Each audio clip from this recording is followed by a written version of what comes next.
ko yayin gidanmu da Allah a buɗa, ko gyara da Allah, iyayen gidanmu da Allah a gyara. Wani su yi haka da Allah, an lulluka su yi gaba ɗaya, ko dan buɗa. Ta, ije kafin mu je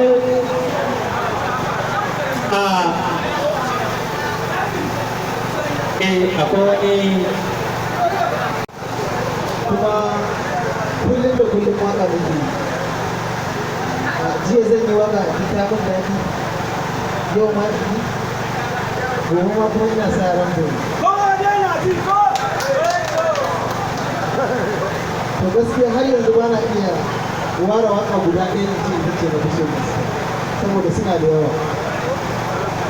Don san mai Umar ya yi ana ya aiki da kwakwalwa ne, kasan duk wanda ka ga yana zubar gudu waƙoƙi irin haka har suka duniya kai ka san ba mai karaman basira ba ne.